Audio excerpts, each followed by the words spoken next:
नमस्कार, मैं श्यामगिरी। आप देख रहे हैं टीएफडी इंडिया न्यूज 24। टीएफडी इंडिया न्यूज 24 में सभी दर्शकों का स्वागत है।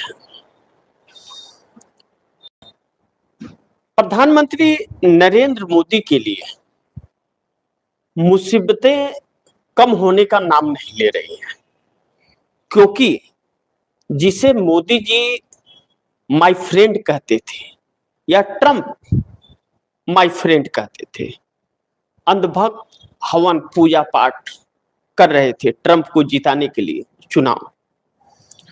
वह ट्रंप तो भगोड़ा निकला। मोदी को ट्रंप ने ऐसा फंसाया है चक्कर में कि लग रहा है कि मोदी घन चक्कर हो गए। मोदी को ट्रंप फंसा कर तो चल दिए, मोदी कहां जाएंगे? मोदी जूझ रहे हैं उससे। अब जिन 5 राज्यों के चुनाव हो रहे हैं, 4 राज्य, एक केंद्र शासित प्रदेश, इसमें मोदी जी की नाक में दम हो गया है और उन्हें यह समझ नहीं आ रहा है कि वह क्या करें और क्या ना करें। इंडिया गठबंधन का यह फैसला जो नरेंद्र मोदी के उन हर क्रियाकलापों का ब्यौरा बता रहा है चुनाव के अंदर, रैलियों में, और जो जनता आ रही है इंडिया गठबंधन की रैलियों में, वह नरेंद्र मोदी को बड़ी मुश्किल में डाल रही है। 2-3 तरीके से आप दर्शकों को समझना पड़ेगा। इस वक्त ईरान इजराइल के युद्ध में नरेंद्र मोदी पूरी तरह से बैकफुट पर आए हुए हैं और इनके असली रूप का खुलासा हो गया है कि यह किस कटघड़ी के, किस चरित्र के और किस सोच के व्यक्ति हैं। अब यह चीज पूरी दुनिया को पता चल गया, सिर्फ देश में ही नहीं पूरी दुनिया को पता चल गया। लेकिन अभी भी कुछ अंधभक्ति तो है, अंधभक्ति रहती है, वो पूरी खत्म नहीं होगी, वह अंधभक्त रहेंगे। लेकिन उन अंधभक्तों का भी क्या होगा यह वक्त बताएगा। लेकिन इस वक्त फिलहाल जो इंडिया गठबंधन केरल के अंदर जिस तरह एक रणनीति के तहत, चाहे असम हो, पश्चिम बंगाल ममता बनर्जी हो, चाहे कांग्रेस हो, स्टालिन हो डीएमके के, एक रणनीति के तहत जो फैसला किया है वह फैसले कारगर साबित हो रहे हैं। यह कि नरेंद्र मोदी के ऊपर डायरेक्ट हमले है, विधानसभा का चुनाव, लेकिन नरेंद्र मोदी के ऊपर डायरेक्ट हमले कैसे हो रहे हैं इसे जरा समझिए, आपको सारी तस्वीर समझ आ जाएगी। केरल के अंदर लेफ्ट की सरकार है, लेकिन अंदर खाने नरेंद्र मोदी मिले हुए थे। इस बात का खुलासा राहुल गांधी ने केरल में कर दिया कि यह विजयन की सरकार मोदी से मिली हुई है और मिल करके केरल को बर्बाद कर रही है। और यह विजयन की सत्ता नहीं, यह सत्ता भाजपा की होगी। याद है ना, अडानी के बंदरगाह का, पोर्ट का उद्घाटन के लिए कैसे विजयन और मोदी की जोड़ी दिखी थी। अब राहुल गांधी इन बातों को समझाने में कारगर साबित हो गए हैं और राहुल गांधी ने जोर अपना पूरा केरल पर मारा है। लेफ्ट की सरकार भारत में सिर्फ केरल के अंदर है और कहीं नहीं है। केरल से गई तो पूरी तरह से साफ। लेकिन केरल के अंदर जब बाढ़ आया था, आपदा आई थी तूफान का, तो सरकार भी पीछे हट गई और मोदी जी हवाई यात्रा करके भाग निकले। लेकिन राहुल गांधी वहां जाकर के, राहुल गांधी ने जो वहां सर्वेक्षण किया, लोगों से मुलाकात किया, कांग्रेस ने कई 100 मकान उन पीड़ितों के लिए बनवाए। कांग्रेस मुख्य विपक्षी पार्टी केरल की है और इस बार यह 5 राज्यों की चुनाव इसलिए भी जरूरी है क्योंकि 27 में राष्ट्रपति का चुनाव होने वाला है और भारतीय जनता पार्टी के लिए मुश्किलें खड़ी हो जाएंगे। अब ऐसे में नरेंद्र मोदी की मिली जुली जो कहानी थी केरल के अंदर, राहुल गांधी ने उसे खुलासा कर दिया और राहुल गांधी के रैलियों में जो भीड़ आ रही है, बिन बुलाई भीड़, गलगोटिया यूनिवर्सिटी की नहीं, बिन बुलाई भीड़, वह भीड़ यह बता रही है कि कांग्रेस की सरकार आ रही है। अगर केरल और असम में कांग्रेस की सरकार आ गई तो फिर नरेंद्र मोदी की उल्टी गिनती शुरू। लेकिन एक बात आप दर्शकों को बताऊं कि जो मैंने इंडिया गठबंधन का यह फैसला, मैंने जो कहा, राहुल गांधी का बयान, उस बयान का मैं जिक्र करना चाहूंगा। राहुल गांधी ने उस स्टेज से केरल के यह साफ ऐलान कर दिया कि केंद्र की सरकार जा रही है और एक फेल और एक कमजोर प्रधानमंत्री इस देश के अंदर है जो कंप्रोमाइज है।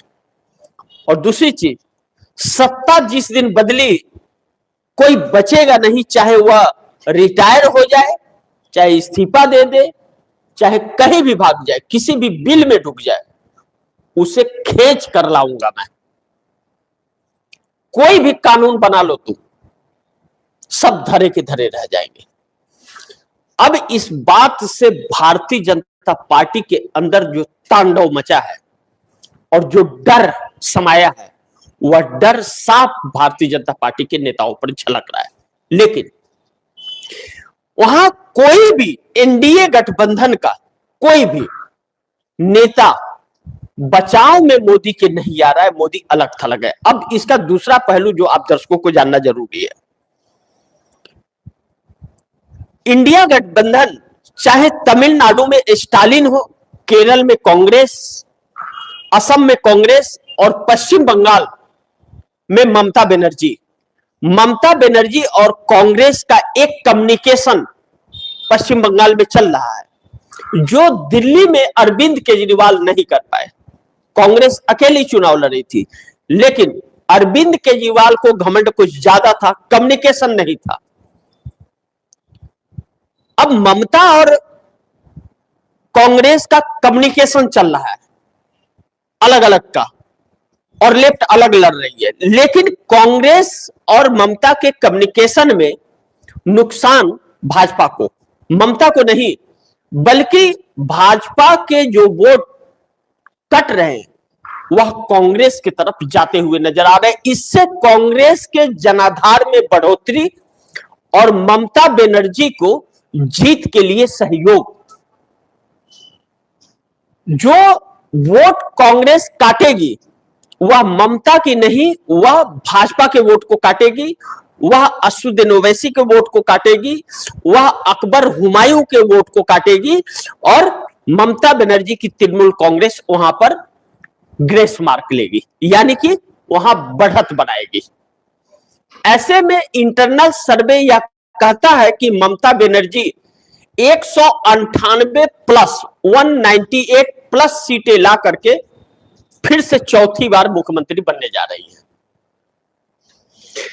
अब इस बीच बीती रात एक वाकया आया जो भारतीय जनता पार्टी के लोग बड़े बड़े पैकेटों में कुछ लेकर के चुनाव आयोग के दफ्तर में गए, यह खबरें निकली चली। अब तृणमूल कांग्रेस की तरफ से अभिषेक बनर्जी ने, ममता बनर्जी के भतीजे ने यह कहा कि यह 30,000 वोटर को बढ़ाने का खेल है और वह डॉक्यूमेंट उसमें गए। कौन है वह लोग? यानी कि इंडिया गठबंधन ने यह फैसला किया कि एकजुट होकर के उन हर हरकतों पर नजर रख रहे हैं जो इस खेल में चल रहा है। अब इसे बड़ी ध्यान से समझिएगा, ईरान इजराइल का खबर पूरे दुनिया में है। इस बीच इस चुनाव के उन हरकतों को नजरअंदाज कर देगा हर कोई, यह सोच थी। लेकिन वह सोच सफल नहीं हुई। वह खुलासा हो गया कि वोट चोरी का एक बड़ा सा गैंग चुनाव आयोग को शामिल करके चल रहा है। ऐसा तृणमूल कांग्रेस के ममता बनर्जी के भतीजे अभिषेक बनर्जी ने साबित कर दिया। अब इस वक्त रिपोर्टिंग भी असम, पश्चिम बंगाल, केरल, तमिलनाडु से लोकल मीडिया के अलावा बहुत कम हो रहा है, क्योंकि ज्यादातर लोग अब खबर ईरान और इजराइल के इस युद्ध पर ही कर रहे हैं, क्योंकि उसकी मार भारत पर पड़ रही है और किस तरीके से सरकार बैकफुट पर है और सरकार लोगों को अभी भी गुमराह करने की कोशिश पार्लियामेंट से लेकर सड़क तक करती है, एलपीजी हो, गैस हो, इन सभी चीजों को। अब कल रात एक मेल और 30,000 नौकरियां चली गई एक झटके में, एक कंपनी से। अब यह सॉफ्टवेयर या आईटी फील्ड के लोग जो बेरोजगार हो रहे हैं, इनकी बेरोजगारी जो बढ़ रही है या दिक्कतें जो आ रही है, अब इसकी भरपाई मोदी सरकार कैसे करेगी? अब ऐसे में मोदी ने सोचा नहीं था कि इनका दांव उल्टा पड़ जाएगा। मोदी ने सोचा था कि ईरान इजराइल के युद्ध में इजराइल और अमेरिका के साथ मैं हूं और वह जंग जीत जाएंगे, हॉर्मुज खुल जाएगा और मनचाहा सामान मिलेगा। लेकिन हॉर्मुज पर ईरान ने शिकंजा कस दिया। ट्रंप तो भाग करे हुए सुबह 6:30 बजे आए और कह रहे जंग तो हम जीत गए हैं। लेकिन वह कहते हैं ना, बड़बोलापन कभी कभी बहुत बिगाड़ देता है, और वह बिगाड़ गया कि वह परमाणु हमला, एटम बम जैसे शब्द का भी इस्तेमाल कर गए कि नहीं, अगर सुना बातचीत के टेबल पर नहीं आया तो फिर हम पावर प्लांट, परमाणु ठिकाने, बिजली घर, इन सब पर हम हमला करेंगे। इस बात पर रसिया का बयान आ गया। इस बात पर रसिया का बयान आ गया कि हम ईरान के साथ हैं। अगर ऐसा हुआ तो अमेरिका भी मिसाइल पहुंच सकता है, जो पहला मिसाइल होगा। अब इससे मोदी और फंस गए। ट्रंप ने एक बात और कहा कि मिडिल ईस्ट का मैंने हमेशा साथ दिया और साथ देता रहूंगा, लेकिन इटली, जापान, ऑस्ट्रेलिया, कतर जैसे लोग अमेरिका का साथ छोड़ दिए। इस युद्ध में कोई साथ नहीं है। और जो सऊदी, दुबई, अबू धाबी जैसे लोग हैं साथ, अमेजन जैसे संस्थानों पर जो सेंटर है, वैसे सेंटरों पर ईरान ने बम बरसा करके दिखा दिया। एक तरफ अमेरिका के राष्ट्रपति ट्रंप राष्ट्र के नाम संबोधन कर रहे थे और दूसरी तरफ ईरान मिसाइल बरसा रहा था। अब ऐसे में भारत के अंदर जो परिस्थितियां उत्पन्न हुई है, वह परिस्थितियां इस बात की गवाही दे रही है कि आने वाला वक्त लोगों के लिए बड़ी मुश्किल करने वाला है। अब जो रेट बढ़ रहा है पेट्रोल का 8 रुपया, डीजल पर 22 से 25 रुपया जो रेट बढ़ा है, अभी गैस पर दूध 4 रुपया लीटर, और हर चीज का जो रेट बढ़ा है आम लोगों के जीवन में पड़ने का, और 30,000 नौकरियां एक कंपनी से चली गई रातों रात, और भी छटनी होगी। लाखों करोड़ों लोग भारत में बेरोजगार होने जा रहे हैं, और जो सामान आपको 100 रुपया किलो मिल रहा है वह 130 और 135 में मिलेगा कम से कम। अब ऐसे में पीएम मोदी का जो आखिरी दांव था वह भी फेल हो गया, और इंडिया गठबंधन की जो तैयारी है और जिस तैयारी के साथ इंडिया गठबंधन लोगों तक खबरों को पहुंचा रहा है, और नरेंद्र मोदी सरकार खबरों पर लगाम लगाने की कोशिश कर रही है। आजकल आप दर्शक देख रहे होंगे, ऑटो डब आ जाता है, कोई खबर देखिए तो आपको इंग्लिश में मिलता है।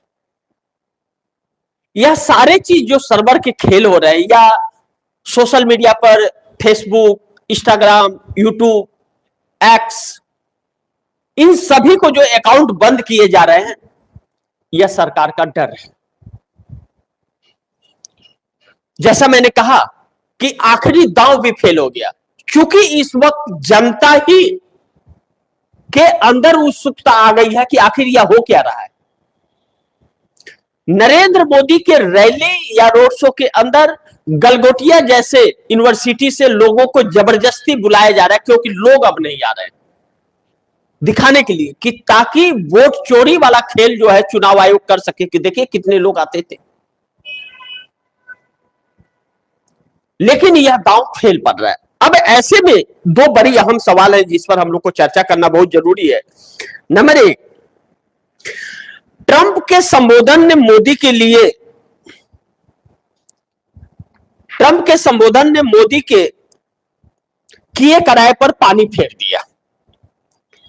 अब मोदी ने यह सोचा था कि इजराइल और ट्रंप के सामने ईरान क्या करेगा, और विश्व का सबसे शक्तिशाली देश अमेरिका है ही, अमेरिका युद्ध जीत ही जाएगा, और जब अमेरिका युद्ध जीत जाएगा तो फिर हम अपने मोछों पर ताव मारेंगे, जो मोछ नहीं है उस पर थोड़ा एक बार फिर डंका उनका बजा देंगे हम कि देखो हमने जिसका साथ दिया वह फतेह लहरा रहा है। लेकिन इजराइल तो तबाह हो गया, और ट्रंप की मिसाइलें खत्म हो गई, इजराइल की मिसाइलें खत्म हो गई, ईरान की मिसाइलें खत्म नहीं हुई। ट्रंप ने कहा कि हमने निजाम को बदल दिया है।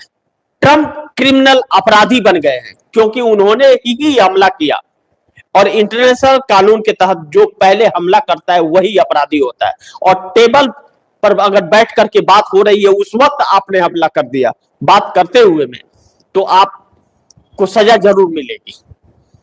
और ट्रंप के खिलाफ ट्रंप का प्रशासन ही और उनकी सरकार ही उनके खिलाफ हो गई है, और 90 लाख जनता जो सड़क पर उतरी थी, 50 राज्य, 300 शहर और 90 लाख जनता, जनता को बेवकूफ कहना भी ट्रंप को भारी पड़ गया। वह समझ गए कि अब उनकी विदाई निश्चित है, नवंबर महीने में चुनाव होने वाली है।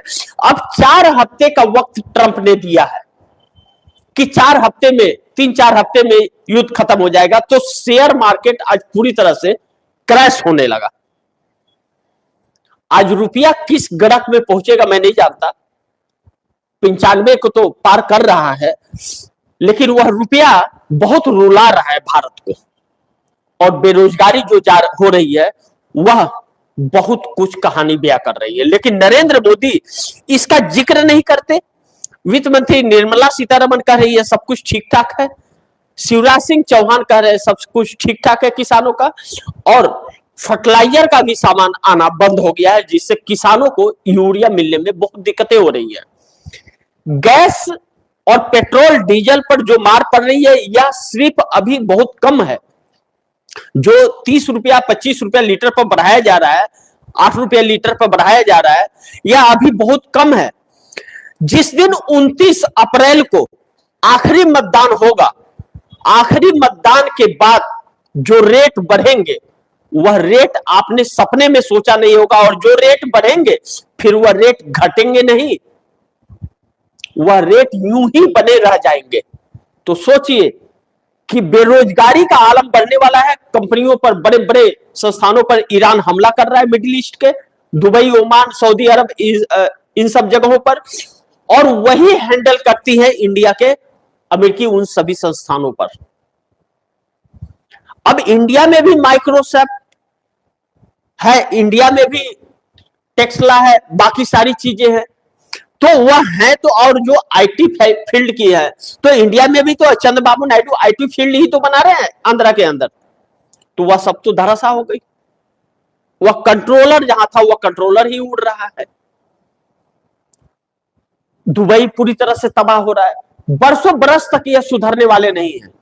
यह युद्ध अगर तुरंत बंद भी हो गया तो 10 साल लग जाएंगे सब ठीक करने में उन लोगों को, और अमेरिका को कदम रखने नहीं दे रहा है मिडिल ईस्ट में ईरान।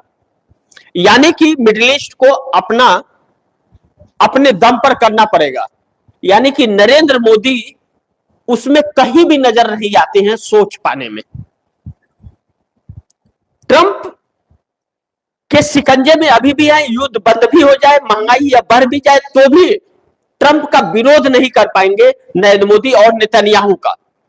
अन्यथा करना होता तो अभी तक कर दिया होता और यह हालात उत्पन्न न हो पाए होते। तो इंडिया गठबंधन भी इन सभी चीजों को बाकायदे सभी को समझा रहा है और बता रहा है और जनता अब समझने भी लगी है। ऐसे में इंडिया गठबंधन के शिकंजे में मोदी अब भाग नहीं पाएंगे। अब जो मोदी का साथ एनडीए गठबंधन के अंदर भी सब ठीक नहीं है। अब मीडिया नहीं दिखा रहा है तो आप मत सोचिए कि सब ठीक है। बहुत ही भयावह परिस्थिति है एनडीए गठबंधन के अंदर।